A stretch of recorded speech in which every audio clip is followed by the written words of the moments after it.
Hello and welcome to State of the Union. I'm Stefan Grobe in Brussels. Since their counteroffensive began in June, Ukrainian forces have been attacking Russian territory almost every day with drones, missiles or artillery. And now Kiev's Western allies are worried Ukraine is depleting its stocks of ammunition rapidly. This couldn't come at a worse moment as support for Ukraine is faltering. In the United States, Congress passed a short-term budget without any aid for Ukraine at all. And closer to home, elections in Slovakia likely brought to power pro-Putin populist Robert Fico. If he succeeds in forming a coalition government, Fico will become prime minister for the fourth time. He campaigned on a pro-Russian and anti-American message. And on election night, he had this not very comforting message for Ukrainians. Slovensko a ľudia na Slovensku majú väčšie problémy ako je Ukrajina. To je všetko, čo môžem povedať v tomto okamihu. A Fico-led government could add cracks to the united European wall of support for Ukraine that the EU was putting on display this week. For the first time ever, a Foreign Affairs Council convened outside of the EU, namely in Ukraine. And unlike the next Slovak Prime Minister, EU High Representative Josep Borrell was unshakable in his support for Ukraine, maybe even getting a little ahead of himself. And for sure, the strongest security commitments that we can give to Ukraine is European Union membership. This is the strongest security commitment for Ukraine. Integrating war-torn Ukraine and other candidates would be a historic expansion of the EU.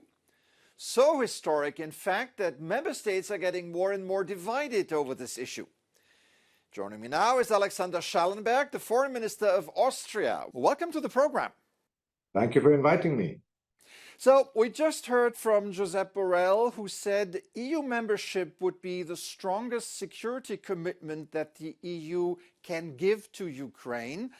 Does that mean that Ukraine is being given some slack here and that security arguments outweigh other aspects like the rule of law or good governance? Enlargement is our biggest and most important geostrategic tool. It's not a bureaucratic endeavor. We have proven so as community in the past. Think about the accession of Greece or Spain or Portugal, where we safeguarded young democracies. So the same thinking should prevail now. But it cannot be that some countries are on the fast lane and others are on the sidelines. I believe that would be a geostrategic grave mistake of the European Union. It has to remain merit-based. It cannot be a shortcut for some and not for the others.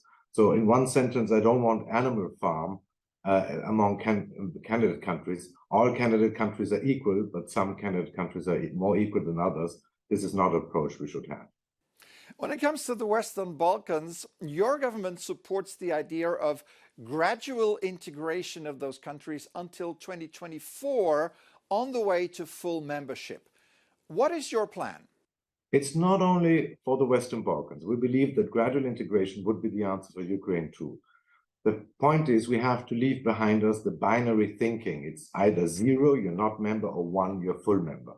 This has proven the wrong approach in the Balkans. 20 years after Thessaloniki, we are nowhere. So we have to acknowledge enlargement is also a geostrategic endeavor. And instead of waiting until everything is agreed, think about agriculture in Ukraine. Think about cohesion policy in Ukraine or others. And we should bring them in. Right now, the situation between Serbia and Kosovo is as tense as it could be. And the idea of two future EU members going after each other violently is a little disconcerting. What are your thoughts? Have we lost all self-respect? What was the idea of European integration? What was at the beginning? Second World War. Enemies, France and Germany. Look at Alto Adige, South Tyrol, was a stumbling block between Vienna and Rome. And what has happened? The answer was European integration. So why do we doubt ourselves now? I believe we have the same force, and I believe that what happened in the north of Kosovo should actually bring us in Europe to say we have to advance quicker. These people are frustrated. They have been waiting. We have promised them 20 years ago that they can be full part of our family, and we haven't delivered. The Western Balkans have been in the waiting room for a long time. You just said it, and there are reasons for that. Now, Honestly and realistically, when do you see them joining the EU? Predictions are difficult, especially if they concern the future, as people say. Charles Michel put out the date of 2030. I think it's good to have a kind of time frame, at least politically, in mind.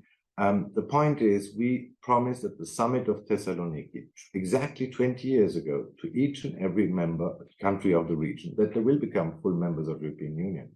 So let's get our act together. Let's put our money where our mouth is and move forward, because I believe the answer is European integration. At least we always thought so when it went about conflicts in Western Europe. Why shouldn't the same count in Southeastern Europe?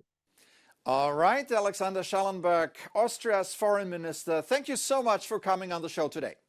Thank you for having me. Change of topic. The 2024 Olympic Games are casting their shadows ahead. And in the host city Paris, a brawl is brewing between the authorities and the iconic riverbank booksellers. What have books got to do with sports? Nothing. But the opening ceremony of the Olympics is to take place on the River Seine instead of a stadium. For security reasons, most of the street stands will have to be removed temporarily, police told the booksellers. The problem is, many of the old dark green boxes have not been moved for decades, and the book vendors worry that the city would cause irrecoverable damage to the stands and their business. Both sides are now in talks to find a solution to the problem and to reconcile a global 21st century sports event with a centuries-old symbol of Paris. That's it for this edition. I'm Stefan Grobe. Thank you for watching. Have an excellent week.